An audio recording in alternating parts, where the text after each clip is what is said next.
কথায় আছে স্ট্রাইকাররা আপনাকে ম্যাচ জিতাবে আর ডিফেন্ডাররা আপনাকে শিরোপা জিতাবে। বন্ধুরা, আজকে আমরা দেখব বিশ্বের সেরা 5 জন ডিফেন্ডার, যেখানে 1 নম্বরে থাকা খেলোয়াড়ের নাম শুনে মেসি রোনালদোর মতো প্লেয়াররাও ভয় পায়।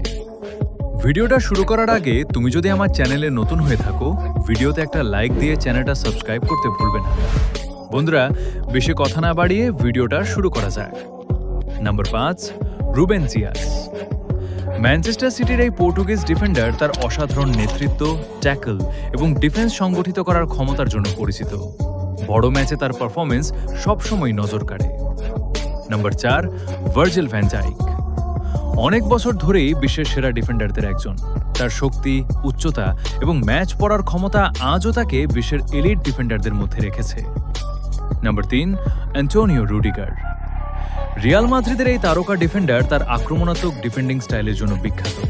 বিশ্বের সেরা স্ট্রাইকারদের বিপক্ষেও তিনি দারুণ আত্মবিশ্বাস নিয়ে খেলেন। Number 2, Gabriel Magalhaes. আর্সেনালের ব্রাজিলিয়ান ডিফেন্ডার গ্যাব্রিয়েল গত কয়েক মৌসুমে নিজেকে বিশ্বের অন্যতম সেরা সেন্টার ব্যাক হিসেবে প্রতিষ্ঠিত করেছেন।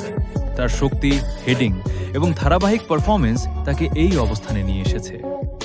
Number 1, Cristian Romero.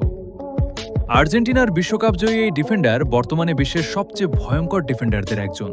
তার আগ্রাসী ট্যাকল, লড়াকু মানসিকতা এবং বড় ম্যাচে দুর্দান্ত পারফরমেন্সের কারণে অনেকের মতে তিনিই বর্তমানে বিশ্বের সেরা ডিফেন্ডার।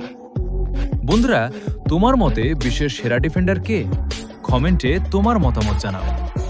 বন্ধুরা, দেখা হচ্ছে পরের ভিডিওতে। আল্লাহ হাফেজ।